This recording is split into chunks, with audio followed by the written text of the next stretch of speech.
લીંબડીના રામેશ્વર મહાદેવ મંદિર ખાતે મહાશિવરાત્રિની ભવ્ય ઉજવણી, શિવ ભક્તોની ભારે ભીડ।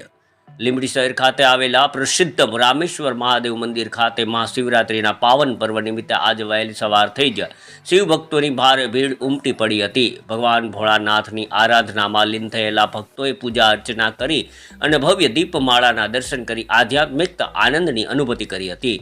સમગ્ર ભારતમાં મહાશિવરાત્રિના પર્વને શિવ ભક્તો ભગવાન શિવના વિવિધ સ્વરૂપોના દર્શન માટે ભક્તો ઉમટી પડે છે। આજને દિવસે ખાસ કરીને ગુજરાત સહિત દેશભરમાં પ્રખ્યાત શિવ મંદિરોમાં ઉત્સવમય માહોલ જોવા મળે છે। જૂનાગઢ જિલ્લાના ગિરનાર તળેટીના વિસ્તારમાં મહાશિવરાત્રિના અવસરે મિની કુંભ મેળાનું આયોજન પણ થતું હોય છે, જ્યાં મોટી સંખ્યામાં શિવ ભક્તો દર્શન માટે પહોંચે છે।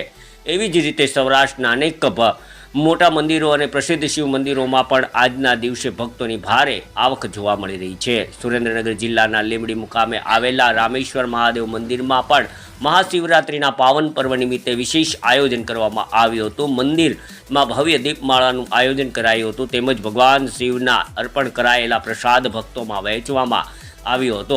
આ સમગ્ર ધાર્મિક માહોલમાં શિવ ભક્તો હર હર મહાદેવના જયઘોષ સાથે ભગવાન ભોળાનાથની ભક્તિમાં લીન થઈ મહાશિવરાત્રિના પર્વની ઉજવણી કરી હતી। બ્યુરો રિપોર્ટ દિનેશ ગામવા સાથે વલ્લભભાઈ રાઠોડ, લીંબડી। મારું નામ હિતેશભાઈ છે। રામકૃષ્ણનગર પંચવટી સોસાયટીમાં રહું છું, શિક્ષક તરીકે ફરજ બજાવું છું। અહીંયા 2002માં રામેશ્વર મહાદેવનું મંદિર અહીંયા બાંધવામાં આવ્યું છે।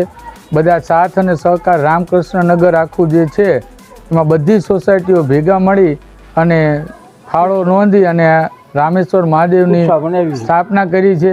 અને છેલ્લા 26મું આ 25 પૂરા થયા અને 26મા વર્ષમાં આ મહાશિવરાત્રિ હર સાલની જેમ ઉજવવામાં આવે છે, હર ઉલ્લાસમાં, અને બધાને શાંતિપૂર્વક પ્રસાદથી માંડીને બધું ભંડારો પણ અમારે અહીંયા દર વર્ષે શ્રાવણ મહિનો થાય અમાસના દિવસે મોટો ભંડારો કરવામાં આવે છે। કોઈ ચાર્જ લેવામાં નથી આવતો, ફ્રી ઓફમાં।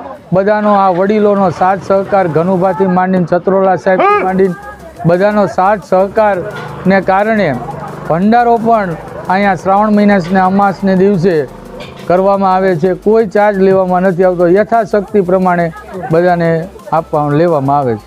આભાર।